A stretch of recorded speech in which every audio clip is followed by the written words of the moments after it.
할렐루야. 아멘. 오늘도 하나님께 전심으로 예배드리는 우리 모든 성도에게 우리 하나님의 한량없는 은혜와 복이 임하기를 예수님의 이름으로 축복합니다. 아멘. 오늘은 에스라 3장 1절부터 7절까지 말씀으로 예배, 하나님 통치의 선포, 이 제목으로 말씀을 좀 나누도록 하겠습니다. 요즘에 여러분 시골에 가면 빈집이 많이 있습니다. 3대 이상의 대가족이 살던 집이었지만 자녀가 도시로 다 나가고 그 집에 남아있던, 마지막까지 남아있던 노인도 세상을 떠나면 대가족이 살던 집도 빈집이 되죠. 우리나라도 시골에 빈집이 많은데 이제는 도시에도 빈집이 하나씩 둘씩 늘어나고 있습니다. 인구가 감소하면서 낡은 집에는 사람이 살려고 하지 않기 때문이죠. 깨끗하고 새로 지은 집, 이런 곳에 사람이 살려고 하지, 낡고 허름한 집에는 살려고 하지 않습니다. 그러다 보니까 그런 집은 점점 사람이 살지 않게 되죠. 아무리 낡은 집이라도 사람이 살면 무너지지 않지만, 아무리 화려하게 지은 집이라고 하더라도 사람이 살지 않으면 얼마 지나지 않아서 무너지게 됩니다. 마당에는 잡초가 자라고 기둥도 낡아지고 결국에는 그 집은 다 무너지고 흔적밖에는 남지 않게 됩니다. 요즘 도시의 삶에 지친 사람 중에 다시 시골로 가려고 하는 사람이 많이 있습니다. 그들 중에는 시골에 있는 빈집을 사서 깨끗하게 수리해서 사는 사람도 있습니다. 새로 지으려면 비용이 많이 들어서 새로 짓진 않지만 사람이 살 수 있도록 깨끗하게 수리를 하는 거죠. 여기 부서진 곳 보수하고, 그래서 사람이 살 수 있도록 그렇게 수리합니다. 놀라운 것은 사람이 살지 않을 때는 집과 그 주변이 황폐하게 되지만 사람이 살기 시작하면 무너지던 집도 생기를 얻는 것 같아요. 사람이 살지 않을 때는 참 냉랭하고 무섭기만 하던 그런 집이었는데 사람이 살기 시작하면 따뜻한 온기가 생긴다는 거죠. 물론 사는 사람이 낡고 부서진 것을 보수하기 때문입니다만 사람이 사는 것과 살지 않는 것에는 큰 차이가 있습니다. 어려서 고향을 떠났던 사람이 나이가 들어 고향의 빈집에 돌아왔을 때 수십 년 만에 어릴 때 살던 집을 본다면 어떤 느낌이겠습니까? 집이 비어있고 잡초가 무성한 그 집을 볼 때 자기가 살던 집, 자기가 잠자던 방, 자기가 뛰어놀던 마당과 오솔길을 다시 걷고 그 집을 깨끗하게 보수했을 때 말로 형용할 수 없는 벅찬 감격을 느낄 거예요. 내가 어릴 때 여기서 참 살았는데, 우리 식구들과 함께 정말 행복하게 살았는데, 그 행복한 느낌을 느끼겠죠. 그리고 그 집을 집에 돌아와서 집을 깨끗이 수리하고 자기가 잠자던 방에서 잠을 잔다면 벅찬 감격을 느낄 거예요. 리틀 포레스트라는 우리나라 영화가 있습니다. 이게 멀지 않은 우리 대구에서 가까운 곳에서 찍었죠. 군위에서 찍고 의성에서 찍었어요. 2018년에 우리나라에서 개봉된 영화인데 시골에 살던 친구들이 성인이 되어서 자기의 삶을 살기 위해 도시로 나갑니다. 하지만 도시의 삶이 순탄하지가 않은 거예요. 직장 생활이 순탄하지가 않은 거예요. 도시의 삶에서 이게 참 넉넉하지 않은 삶으로 도시에 살려니까 너무 힘든 거죠. 그래서 지친 주인공은 고향으로 돌아갑니다. 도시에 나갔던 친구들이 다 고향으로 돌아옵니다.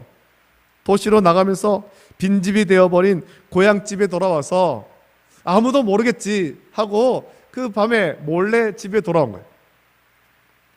아무도 알리지 않았지만 낡은 아궁이에 불을 피우고 하룻밤을 자고 나자 알리지 않았지만 동네 친구들과 어른들은 주인공이 돌아온 것을 알고 이른 아침부터 찾아와서 반갑게 맞이합니다. 너 왔느냐? 그동안 잘 지냈냐? 그리고는 고향에서 친구들과 특별한 1년을 함께 보내며 삶의 의미를 찾아가는 그런 영화입니다. 그 영화를 보면서 삶의 회복을 위해 필요한 것이 있다, 그렇게 생각했죠. 그 영화에서는 고향으로 돌아가서 쉼을 얻는 것이었는데 우리는 오늘 본문의 말씀을 묵상하면서 우리에게 필요한 그 회복이 무엇인가를 찾고 어떻게 회복할 수 있는가, 그것을 같이 묵상하면서 저와 여러분의 삶이 하나님 앞에서 온전하게 되고 신앙생활의 이 기쁨과 감격을 누리기를 예수님의 이름으로 축복합니다. 자, 유다 백성은 하나님의 성전을 잃어버리고 무려 70년 만에 바벨론에서 포로 생활하다가 하나님의 은혜로 예루살렘으로 돌아오게 됩니다. 그리고 유다 백성은 무너진 그 예루살렘의 폐허 속에서 다시 옛날의 성전터를 되찾을 수 있었습니다. 예루살렘으로 돌아와서 이렇게 거리를 건지면서 그 황폐하게 된 그 성터를 다니면서 성전터를 찾은 거죠. 그 성전터를 찾았을 때 그때 유다 백성이 체험했던 감동은 말로 표현할 수 없는 거예요. 야, 여기가 우리 성전이었지. 여기가 성전터지. 여러분, 유다 백성이 했던 것은 땅끝까지 탐험하는 것 아닙니다. 높은 산에 힘들게 올라가서 깃발 꽂는 것도 아니야. 힘들게 올라가서 깃발, 그 산의 정상에 깃발을 딱 꽂고 내가 이 산을 정복했어, 그런 것이 아니라는 거죠. 그들이 한 일은 자기들이 처음 있었던 그 자리로 70년이 지나 돌아가는 거예요. 그렇지, 여기 우리가 있어야 했던 자리지, 여기서 우리가 하나님께 예배했던 곳이지, 70년 만에 그 자리로 돌아와서 그 땅 위에 서 있는 거죠. 유다 백성은 잃어버렸던 성전의 복을 되찾는데 무려 70년이 걸렸고, 거리는 예루살렘에서 바벨론까지 갔다가 다시 돌아오는 거리였습니다. 이것을 요즘처럼 좋은 자동차 타고 비행기 타고 그렇게 가는 거리지 않죠. 걸어가는 거예요. 걸어서. 예루살렘에서 바벨론까지 직선 거리는 850km 정도 됩니다. 그런데 실제로 가려면 구불구불하게 길을 돌아서 가야 되기 때문에 가는 데만 1500km 정도나 되는 거예요. 가는데 이만큼, 돌아오는데 또 이만큼을 유다 자손은 걸었습니다. 시간은 70년이 걸린 거예요. 힘들고 고통스러운 시간이었지만, 또 그런 거리였지만 다시 예루살렘으로 돌아오고 성전 지대를 되찾은 유다 백성의 기쁨과 감격은 말로 표현할 수 없는 것입니다. 70년 만에, 그 오랜 세월 만에 힘들게 돌아와서 그 황폐해진 성태에서 성전터를 되찾고 그 성전터 위에 올라가서 섰을 때 그 마음의 감격이 이루 헤아릴 수가 없더라는 겁니다. 70년을 포로 생활하면서 예루살렘으로 돌아가기를 얼마나 간절하게 원했겠습니까? 고향으로 돌아가서 다시 하나님 예배하기를 얼마나 원했겠습니까? 도저히 이루어지지 않을 것 같던 일이 하나님의 은혜로 이루어지게 된 거예요. 어느 날 갑자기 바벨론은 메대와 바사의 연합군에 망했습니다. 그리고 바사 왕 고레스는 유다 백성에게 예루살렘으로 돌아가서 성전을 지으라 명령한 것입니다. 이방 왕이죠. 하나님을 믿지 않는 왕. 하지만 하나님께서 고레스의 마음에 감동을 주셔서, 이방 왕의 마음에 감동을 주셔서 유다인들을 다시 예루살렘으로 돌아가게 하고 성전을 짓게 한 겁니다. 너희 힘으로, 너희 가진 것으로 지어라, 그렇게 한 것도 아닙니다. 성전을 짓기 위한 필요한 것들 다 제공할 테니 성전을 지으라는 거예요. 이게 얼마나 놀라운 은혜입니까? 감히 상상도 할 수 없었던 그런 일이 벌어진 거지요. 하나님의 은혜. 불가능하게 보였던 일이 일어난 것은 오직 하나님의 은혜로밖에는 설명할 수가 없는 것입니다. 이런 것이 하나님이 이루신 기적이죠. 여러분, 저와 여러분의 삶에도 기적이 필요합니다. 기적이 필요하다는 것은 하나님의 은혜가 필요하다는 말이에요. 우리 삶 가운데 어떤 내가 예상하지 못했던 그런 어떤 복이 갑자기 임하고, 물질적으로 풍요해지고, 아프던 몸이 갑자기 낫고, 물론 그런 것도 기적입니다만 우리가 받아야 될 기적, 날마다 체험해야 될 기적, 그것은 하나님의 은혜를 누리는 겁니다. 말씀을 묵상하고 예배하면서 하나님의 그 은혜, 날마다 공급해 주시는 그 은혜를 받고 은혜 가운데 살아가는 것, 그것이 저와 여러분들이 누려야 될 기적의 삶인 것입니다. 저와 여러분들이 이 기적의 삶을 날마다 살아가기를 예수님의 이름으로 축복합니다. 기적의 삶을 살아야 됩니다. 하나님의 은혜를 누리며 감사할 때 기적을 기적으로 체험할 수가 있는 거예요. 하루를 마치고 잠들기 전에, 하나님께서 나에게 오늘 이런 일을 행하셨지, 정말 감사하다. 기적을 기적으로 체험하고 감사하는 거죠. 오늘 저와 여러분의 삶에도 불가능한 것을 가능하게 하시는 하나님의 놀라운 은혜가 날마다 임하기를 예수님의 이름으로 축복합니다. 자, 하나님의 놀라운 은혜로 바벨론에서 예루살렘으로 돌아왔습니다. 하지만 예루살렘으로 돌아왔다고 그 성이 견고하게 서 있고 성 안에 모든 시설이 견고하고 성전이 번듯하게 서 있는 것이 아니에요. 모든 것이 황폐하게 됐죠. 다 무너졌습니다. 성전도 없습니다. 성전은 이미 파괴되었고 모든 것이 황폐하게 변했습니다. 성전을 짓고 싶지만 자기들의 힘으로 지을 자신이 없습니다. 또 주변 이방인의 방해가 심했고 포로에서 돌아온 유다 자손은 가진 것이 별로 없었습니다. 이대로 있으면 성전을 다시 짓는 것은 물거품이 될 것 같죠. 여러분, 우리가 믿음을 회복하고 예배를 회복하려고 하면 우리의 상황은 바벨론에서 돌아온 유다 자손처럼 순탄하지 않습니다. 내가 다시 믿음으로 살기를 결단하고 하나님께 온전한 믿음으로 살겠다 결단하면 순탄하게 그 길이 열리냐면 그렇지가 않다라는 겁니다. 환경을 보면 아무것도 할 수 없는 것 같아요. 내가 뭐 어떻게 하나님께 예배할 수 있을까? 내가 어떻게 하나님께 헌신할 수 있을까? 난 가진 것도 없고 난 능력도 없고. 여러분, 이대로 주저앉아야 되겠습니까? 우리는 아무것도 할 수 없다고 하면서 황폐한 채로 주저앉아야 되겠습니까? 그렇지 않습니다. 하나님은 우리가 황폐한 곳에 낙심한 채로 주저앉아 있기를 원하지 않습니다. 우리가 볼 때는 아무것도 없고 아무것도 할 수 없지만 하나님을 향한 꿈을 가지고 한 발짝씩 앞으로 나가기를 원하는 겁니다. 여러분, 저와 여러분이 가진 이 믿음, 하나님께서 우리에게 선물로 주신 이 믿음은 현실에 안주하는 믿음도 아닙니다. 과거에 얽매이는 믿음도 아닙니다.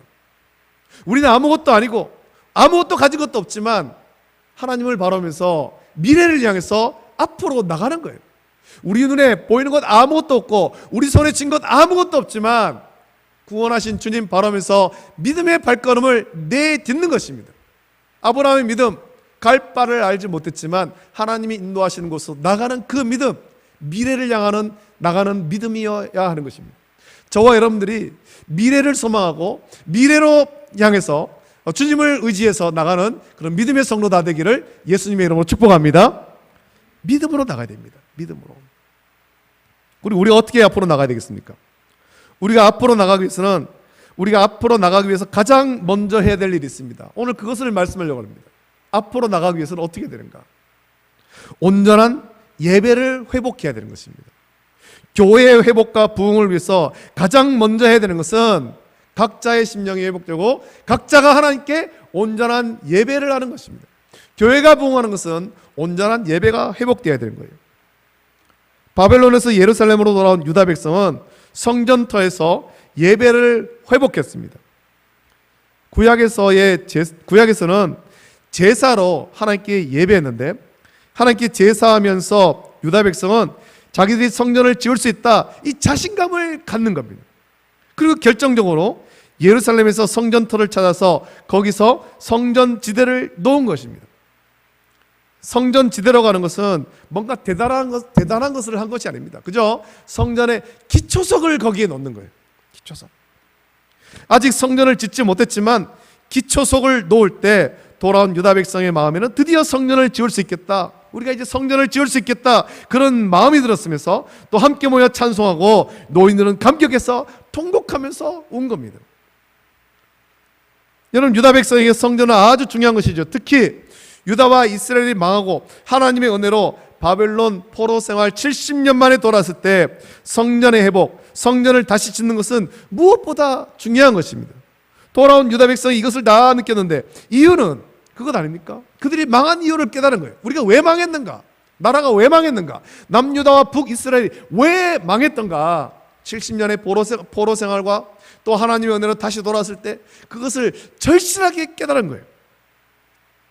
그들이 망한 이유는 하나님을 온전히 예배하지 않았기 때문이다 라는 것을 돌아온 유다인들은 절실하게 느낀 거예요. 하나님께 예배하는 제단을 우상의 제단으로 바꾸었기 때문이다 라는 것을 절실하게 느낀 거죠. 그래서 돌아온 유다 백성이 가장 중요하게 여긴 것은 하나님을 예배하는 성전을 다시 짓는 것이고 하나님을 예배하는 제단을 온전하게 회복하는 것입니다. 우리가 뭐 밭을 가꾸고 집을 짓고 우리의 삶을 윤택하게 하고 그것도 중요하지만 그것보다 먼저 해야 될 것은 하나님을 향한 온전한 예배를 회복하는 것, 성전을 다시 회복하는 것, 이것을 돌아온 유다인들은 절실하게 느낀 거죠. 그렇다면 이 제단을 언제 회복해야 되겠습니까? 바벨론에서 예루살렘으로 돌아온 유다 백성은 즉시 성전을 짓지는 못했습니다. 그들은 돌아와서 각자의 성읍에서 살다가 7째 달에 이르러 일제히 예루살렘으로 모였습니다. 왜냐하면 이 7월에는 이스라엘 백성의 중요한 절기가 있는데 초막절과 대속죄일이 있는 것입니다. 이 절기를 맞이하며 유다 백성은 무엇보다도 하나님께 번제를 먼저 드려야 되겠다, 하나님께 온전한 번제를 드려야 되겠다라고 생각했습니다. 번제가 무엇입니까? 번제는 하나님께 예배하는 하나님의 형식이죠. 번제는 이스라엘 제사 중에서 가장 기본인 제사인데 하나님 앞에서 제물을 잡아서 전부 태워서 드리는 제사입니다. 그동안 이스라엘 백성은 이 번제의 의미를 제대로 깨닫지를 못했습니다. 번제의 의미가 무엇입니까? 여러분 아십니까? 번제의 의미. 이 번제는 예수님의 십자가를 의미하죠. 우리가 하나님께 나아갈 수 있는 유일한 길이며 하나님께서 우리를 만나시는 유일한 통로인 것입니다. 예수 그리스도, 예수님의 십자가. 사람이 하나님의 은혜 앞에 나가기 위해 가장 먼저 해야 되는 것은 예수님의 십자가를 믿는 것입니다. 예수님께서 우리를 죄에서 구원하기 위해 십자가에 못 박혀 대속의 죽음을 죽으셨음을 믿어야 하는 것입니다. 예수님께서 나의 허물과 죄를 대신 지고 십자가에 박혀 보혈을 흘려 죽으셨음을 온전하게 믿어야 합니다. 예수님의 십자가 외에는 우리가 하나님 앞에 나갈 길이 없습니다. 사도행전 4장 12절 보면 다른 이로서는 구원을 받을 수 없나니 천하 사람 중에 구원을 받을 만한 다른 이름을 우리에게 주신 일이 없음이라 하였더라 라고 말씀합니다. 구원받을 유일한 이름, 하나님 앞에 나갈 수 있는 유일한 이름, 오직 예수 그리스도밖에는 없는 거예요. 오직 우리 주 예수 그리스도를 구주로 믿음으로 우리가 구원을 받고 하나님을 아버지라고 부를 수가 있는 겁니다. 번제는 이런 의미죠. 번제는 우리를 위해서 몸을 찢으시고 피를 쏟아주신 모든 것을 다 주신 예수님의 그 의를 던지는 것입니다. 예수 그리스도의 사람이 되는 거예요. 전에는 죄의 종로로 됐지만 예수 그리스도의 의를 덧입음으로 우리는 하나님의 자녀가 됩니다. 그 말은 전에는 죄가 우리를 다스렸지만 예수 그리스도를 구주로 믿으면 하나님이 우리의 아버지가 되시고 우리를 돌보시고 지키신다라는 겁니다. 그리고 그 말은 예수 그리스도를 구주로 믿는 성도는 이제 세상을 두려워할 필요가 없다라는 거죠. 왜냐하면 전능하신 하나님께서 우리의 아버지가 되시고 우리를 지키시기 때문입니다. 할렐루야. 오늘도 하나님께서 저와 여러분들을 지키시는 줄 믿습니다. 예루살렘으로 돌아온 이스라엘 자손이 번제를 드릴 때를 보십시오. 3절을 보면 이렇게 기록하죠. 무리가 모든 나라 백성을 두려워하여 제단을 그 터에 세우고 그 위에서 아침 저녁으로 여호와께 번제를 드리며 라고 말씀합니다. 돌아온 이스라엘 백성은 여전히 주위 나라를, 여러 나라를 두려워했습니다. 이것은 주위 나라가 이스라엘 백성이 하나님께 제사하는 것, 하나님을 예배하는 것을 싫어한다라는 뜻입니다. 그리고 이것은 돌아온 이스라엘 백성이 하나님을 향한 온전한 믿음 회복하는 것을 이방 나라가 싫어한다라는 것이고 예배의 삶을 사는 것을 싫어한다라는 의미입니다. 여러분 한번 생각해 보십시오. 우리가 오늘 주일이 되어서 하나님께 나와서 예배합니다. 우리가 하나님을 예배하는 것 누가 가장 싫어하겠습니까? 누가? 원수 마귀가 가장 싫어하죠. 우리가 온전한 믿음을 회복하는 것을 가장 싫어하는 것 누가 가장 싫어합니까? 원수 마귀가 싫어하는 거예요. 그래서 할 수만 있으면 우리가 예배하지 못하도록 원수 마귀가 방해하죠. 주일만 되면 자꾸 무슨 일을 만들고 예배하지 못하게 합니다. 중요한 가정의 일과 중요한 사업의 일로 우리 예배를 자꾸 방해하는 겁니다. 우리는 이런 원수 마귀의 방해를 단호하게 물리쳐야 되죠. 예배를 생명처럼 여겨야 되는 것입니다. 무슨 일이 있어도 하나님을 예배하는 믿음이 있어야 됩니다. 원수 마귀의 방해와 공격이 있어도 두려움 없이 단호하게 하나님을 예배하면 하나님을 예배하는 그 사람을 하나님께서 지키십니다. 예배는 하나님께서 우리를 통치하신다, 하나님께서 온 세상 만물을 통치하신다, 이것을 선포하는 것입니다. 하나님이 나의 주인임을 선포하는 것입니다. 따라서 하나님이 차시는 온전한 예배하는 성도를 하나님은 기뻐하시고 지켜주시는 거예요.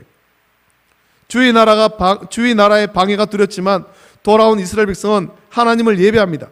제단을 그 터에 세우고 그 위에서 아침 저녁으로 여호와께 번제를 드립니다. 놀라운 것은 번제를 드리는 동안 아무도 그들을 공격하지 못합니다. 주의 나라를 여전히 두려워하지만 하나님께 예배할 때 주의 나라 중에 그 누구도 이스라엘 백성을 공격하지 못하는 거예요. 견고한 성벽도 없고 그들을 지켜줄 군사도 없지만 온전한 예배할 때 하나님께서 지켜주시죠. 매일 아침 저녁으로 번제를 드리는데 아무도 공격하지 않습니다. 왜 그렇습니까? 예배는 하나님께서 나를 통치하신다, 하나님께서 우리를 통치하신다, 하나님께서 나를 지켜주신다, 이것의 선포인 것입니다. 하나님이 예배하는 성도를 지키기 때문이지요. 오랫동안 예수님을 믿지 않던 가정에서 누군가 예수님을 믿고 그 사람으로부터 시작해서 그 가정에 오랫동안 지켜오던 그 제사를 버리고 하나님을 예배하기 시작하면 놀라운 일이 벌어집니다. 제사를 버리고 하나님을 예배하겠다 선포하면 엄청난 위협과 협박을 받습니다. 환난과 핍박이 있습니다. 그러나 더 놀라운 것은 한번 예배하기 시작하면 예배하는 그곳에 하나님 나라가 선포되고 하나님의 통치가 시작되는 거예요. 위협과 협박은 있을지라도 예배하는 하나님의 자녀를 건드리지 못하죠. 왜냐하면 하나님께서 지키시기 때문입니다. 많은 직장과 사업장에 신우회가 있고 그들이 모여서 예배합니다.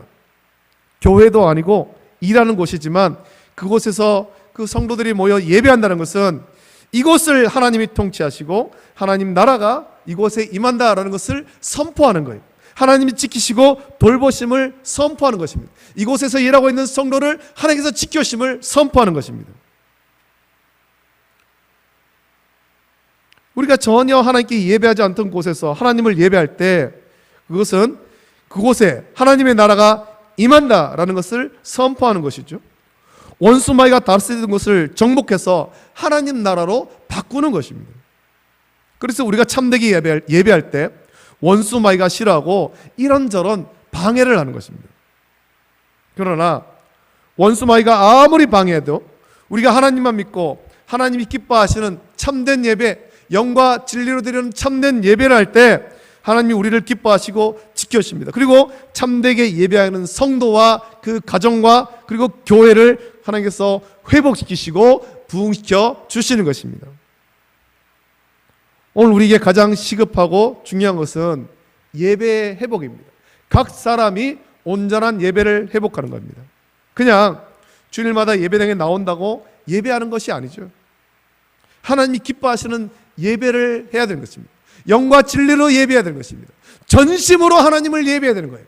오늘 이 자리에서 예배할 때, 이 자리에 모여 예배할 때 우리의 마음 전부를 하나님께 온전하게 드려야 되는 것입니다.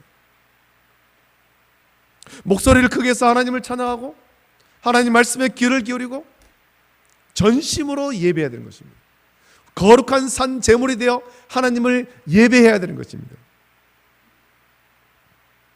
요한복음 4장 23절부터 24절 보면 예수님께서 사마리아 수가성 여인에게 하신 말씀이 있는데 예수님은 하나님이 참된 예배자를 찾으신다 그렇게 말씀하지 않습니까? 예수님이 이렇게 말씀하시죠.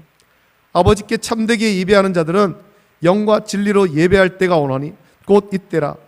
아버지께서는 자기에게 이렇게 예배하는 자들을 찾으시느니라. 하나님은 영이시니 예배하는 자가 영과 진리로 예배할지니라. 예수님께서 말씀했습니다. 우리가 예배에 가장 모범되는 것, 이 말씀을 통해서 많이 듣지 않습니까? 이 말씀 묵상하면서 우리는 스스로 질문해 봐야 됩니다. 그렇다면 나는 영과 진리로 예배하는 하나님 자신은 참된 예배자로 지금 예배하고 있는가? 전심으로 하나님을 예배하고 있는가? 시간마다 그런 예배를 드리고 있는가? 내가 드리는 이 예배를 하나님께서 받으시는가? 스스로에게 질문해 봐야 되는 거예요. 여러분, 하나님이 자신은 참된 예배자가 되십시오. 하나님이 찾는 참된 예배를 회복해야 됩니다. 예배는 하나님께서 나를 통치하신다, 이 땅을 통치하신다, 그 통치의 선포입니다. 우리가 하나님을 예배하는 그곳이 하나님의 나라임을 선포하는 것입니다. 우리가 참되게 예배할 때 우리에게 근심과 걱정, 두려움을 주는 원수 마귀는 여러분 우리의 털끝도 건드릴 수 없습니다. 참되게 예배하는 예배자를 하나님께서 견고하게 지키시기 때문입니다. 할렐루야. 하나님 지키시는 거예요. 우리의 심령이 회복되길 원합니다. 교회가 회복되고 부흥하기를 원합니다. 그러나 이 모든 것을 위해서 가장 시급하고 중요한 것은 하나님을 향한 온전한 예배를 회복하는 거예요. 은혜에 감격 없이 몸만 예배당에 나오는 그런 예배가 되어서는 안 되는 거죠. 하나님의 은혜를 간구하십시오. 예배할 때마다 은혜의 갈급함이 있어야 됩니다. 하나님을 향한 참된 예배를 회복할 때 하나님은 저와 여러분의 심령, 가정, 그리고 우리 교회를 회복시키시고 부흥시켜 주실 줄로 믿습니다. 여러분, 한 번의 참된 예배가 중요합니다. 하나님의 은혜를 구하며 참된 예배를 한 번이라도 제대로 드리면 하나님의 구원과 통치를 선포하며 한 번이라도 제대로 하나님이 차시는 예배를 드리십시오. 하나님이 반드시 우리에게 구원의 기쁨과 감격을 주실 것입니다. 이 은혜를 누리는 사람은 하나님을 예배하되 기쁘게 예물을 드리며 예배할 수 있습니다. 오늘 하나님이 찾는 참된 예배자가 되기를 결단하고 선포하고 하나님께서 나를 통치하심을 선포하는 그 예배를 드리며 하나님 찾는 참된 예배자로 온전히 살아가기를 결단하는 우리 모든 성도 되시기를 예수님의 이름으로 축복합니다. 아멘. 말씀 묵상하시면서 시간에 함께 이 찬양 같이 부르길 원합니다. 우리 예배자, 아무도 예배하지 않는 그곳에서 주께 예배하기를 원합니다. 아무도 찬양하지 않는 곳에서 나는 주님을 찬양하겠습니다. 우리가 하나님 찾는 참된 예배자가 되기를 결단하면서 함께 이 찬양 부르고 기도하겠습니다.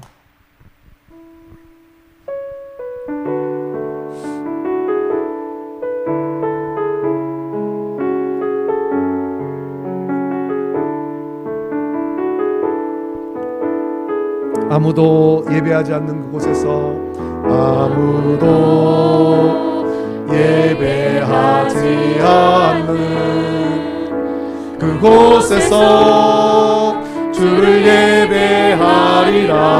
아무도 찬양하지 않는 아무도 찬양하지 않는 그곳에서 나 주를 찬양하리라. 누구도 헌신하지 않는 헌신하지 않는 그곳에서 주께 헌신하리라. 누구도 증거하지 않는 그곳에서 나 주를 증거하리라. 내가 밟는 모든 땅, 내가 밟는 모든 땅 주를 예배하게 하소서. 주의 보혈로 덮어지게 하소서. 내가 선이고 주의 거룩한 곳 되게 하소서. 주의 향기로 물들이 내가 밟는 모든 땅, 내가 밟는 모든 땅 주를 예배하게 하소서. 주의 보혈로 덮어지게 하소서. 내가 선이고 주의 거룩한 곳 되게 하소서. 주의 향기로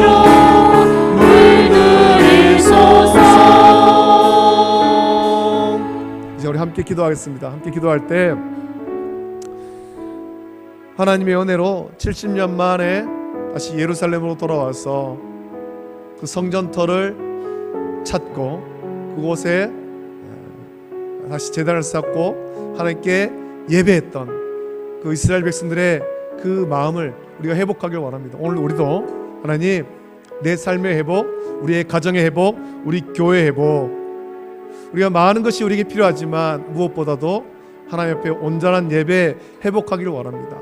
내가 참된 예배자, 하나님 자신은 참된 예배자, 영과 진리로 예배하는 예배자, 또 전심으로 예배하는 예배자, 삶으로 예배하는 예배자. 그래서 하나님 자신은 예배자가 되기를 원하고, 예배할 때마다 내가 예배하는 그곳 하나님의 나라가, 하나님의 통치가 이곳에 임함을 선포케 하시고, 하나님의 능력을 의지하고 또 세상을 두려워하지 않고 믿음으로 살아갈 수 있도록 은혜 달라고 이제 하나님 간절히 합심하여서 같이 기도할 때 우리의 심령 회복, 가정 회복, 교회 회복을 위해서 같이 기도하시고, 나라의 회복을 위해서 우리 간절히 합심하여서 이제 하나님 주님 크게 세워 무릎 꿇고 합심해서 함께 기도하겠습니다. 주여, 주여, 주여. 걸어가신 아버지 하나님, 사랑과 은혜를 감사드립니다.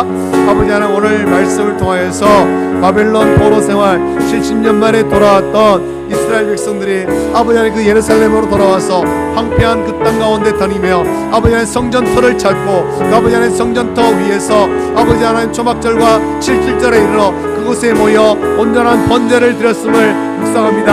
아버지 하나님, 여전히 주변 나라들이 두렵지만 아침 저녁으로 하나님께 번제를 드릴 때 하나님께서 그들을 지켜주셨습니다. 아버지 하나님, 오늘 이 말씀 묵상하면서 우리 또한 아버지 하나님 온전한 예배 회복할 수 있도록 베풀어 주시옵소서. 각 사람 심령이 하나님 앞에 나가기를 원하고 온전한 예배가 회복되기를 원합니다. 아버지의 영과 진리로 드리는 예배가 회복되기를 원합니다. 하나님 찾는 참된 예배자가 되기를 원합니다. 전심으로 예배드리는 예배자가 되기를 원합니다. 삶으로 예배하는 예배자가 되기를 원합니다. 아버지 하나님, 모든 삶의 순간 예배자가 되기를 원하고, 아버지 예배를 통해서 하나님의 통치가 임함을 아버지 하나님 이곳에 선포할 수 있도록 베풀어 주시옵소서. 우리의 가정 가운데, 우리의 직장 가운데, 우리의 사업장 가운데 아버지 예배할 때마다 그곳에 하나님의 통치가 임함을 선포하고 하나님의 능력을 위하여서 믿음으로 승리하는 삶이 되도록 은혜를 베풀어 주시길 원합니다. 우리가 예배하고자 할 때 아버지 주변에서 여전히 위협과 협박이 있고 어려움이 있지만 예배를 드리며 하나님의 통치를 선포하며 아버지 하나님 그 모든 것들을 물리치고 믿음으로 승리하고 아버지 참된 예배자 하나님께 기쁨되는 영광 돌리는 우리 모든 성도들 되도록 은혜를 부어 주시옵소서. 아버지 하나님 함께하여 주시옵소서. 거룩하신 아버지 하나님, 사랑과 은혜를 감사드립니다. 오늘도 이 거룩하고 복되고 영광스러운 주의 이름을 부르는 성도들 주의 전으로 부르셔서 하나님을 예배케 하심을 감사합니다. 아버지 하나님, 그러나 우리 자신들 한번 돌아옵니다. 시간이 되어 주 앞에 나와 예배할 때 우리가 이 예배를 전심으로 드리고 있는가, 영과 진리로 예배하고 있는가, 하나님 찾는 참된 예배자의 모습으로 시간에도 예배를 하고 있는가, 우리 자신들을 돌아보길 원합니다. 저 몸만 나와 있지 않게 하여 주시옵소서. 하나님 찾는 참된 예배자가 되기를 원합니다. 아버지 하나님, 하나님 앞에 온전한 예배를 드리지 않아서 이스라엘 백성들이 하나님의 심판으로 나라가 망하고 70년간 포로 생활하였습니다. 하나님의 은혜로 그 포로 생활을 끝내고 다시 예루살렘으로 돌아왔을 때 그들은 성전터를 찾았고 그곳에 제단을 쌓고 아침 저녁으로 번제를 드리며 하나님께 예배하였습니다. 온전한 예배 회복하기를 원했습니다. 아버지, 여전히 주변 나라가 두렵지만 예배할 때 하나님께서 이스라엘 백성들을 지켜주셨습니다. 예배는 하나님 통치의 선포입니다. 하나님, 우리가 온전한 예배를 하게 하시고 우리 가정에서 우리 직장에서 온전한 예배 드리며 하나님의 통치가 이곳에 임하기를 선포케 하여 주시옵소서. 우리 가정을 하나님 다스리시고 우리 직장과 사업장을 하나님 다스리시고 우리 교회를 하나님 다스리시고 이 나라를 하나님께서 다스리심을 날마다 선포할 수 있도록 은혜를 부어 주시옵소서. 온전한 예배자가 되는 우리 모든 성도일 수 있도록 복 주시기를 간절히 소원하옵나이다. 감사를 드립니다. 이제는 우리 주 예수 그리스도의 은혜와 하나님 아버지의 사랑하심과 성령님의 감화 역사 교통하심이 하나님 찾는 참된 예배자가 되어서 예배를 통해서 하나님의 통치, 하나님의 다스리심을 날마다 선포하며 믿음으로 승리하는 삶을 살기를 결단한 우리 모든 성도들 머리 위에, 가정과 자녀와 직장과 생업 위에 이제로부터 영원토록 함께 있을지어다. 아멘. 자, 우리 이어서